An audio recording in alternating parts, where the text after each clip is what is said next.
home, Lily and Sasha. And you've been to our house earlier this summer and saw Rory and Phoebe, 2 of our 3 in and out of our house. Our daughter Jen is here in the front row.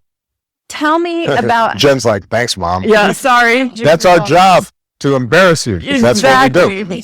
But, Jen's about the age of your girls, a little bit older. But how have you and Michelle thought about talking to your children about being leaders in the world and taking up this mantle of what needs to be done in the world? Well, what we've tried to communicate their entire lives is that each of us has responsibilities. When they were small, the responsibilities were small. Like, say when you want to go potty, and then as you get older, your responsibilities grow. But part of what we, I think, try to communicate is that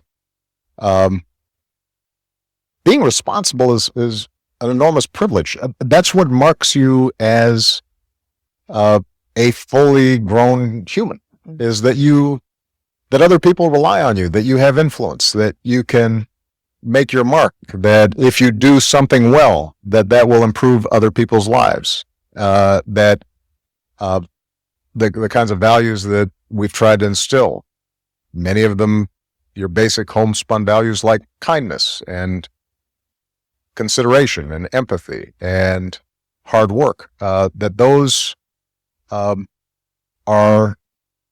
tools by which you can shape the world around you in a way that feels good.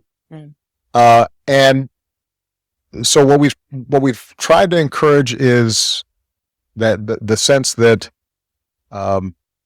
it's not somebody else's job, it's your job.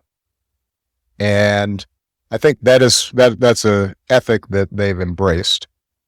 Now they will choose to participate in different ways because they have different temperaments, different strengths. I think one of the mistakes that we sometimes make is to think that there's just one way of making a difference or being involved. If you are a brilliant engineer, you don't have to make a speech. You can create an app that allows an amplification or the scaling up of something that is really powerful. If you are somebody who likes to care for people, you don't have to go out and lead the protest march. You can mentor some kids, or work at a local health clinic that is going to make a difference. So there are a lot of different ways in which to make a contribution, and we try to emphasize that to them as well. And then the third thing that we try to encourage is what I mentioned in my earlier remarks, which is that you have to be persistent. I always tell people that my early work as a community organizer in Chicago taught me an incredible amount, but I didn't set the world on fire.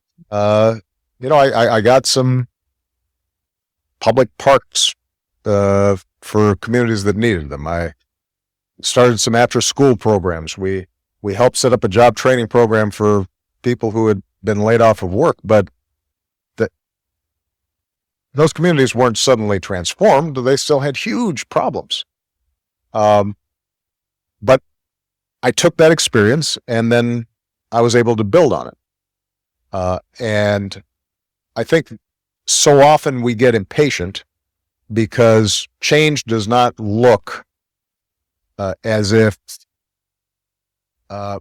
sometimes it's not as discernible or immediate or impactful as we had imagined in our minds, and we get disappointed and we get frustrated. Bill, did you have one last question? Yeah. So this week, part of the reason we're all in New York is the United Nations is meeting, and so many of these global institutions were created right after World War II. World Bank, World Health Organization, UNICEF. they've been key partners for many of these causes. And yet, there's definitely a cynicism about their bureaucracy, their efficiency, and their ability to change. In fact, with very few exceptions like Global Fund and Gavi, we haven't had any new ones. So over the next 10 or 20 years, do you think these global institutions in terms of reform or creating new ones for pandemics and climate change, can they step up to play the role we need them to play? Well, let me first of all say that the biggest problems we confront, no one nation is going to be able to solve on its own. Not even a nation as powerful as the United States of America. There are times during my presidency where I was attacked for not claiming that we could go on our own,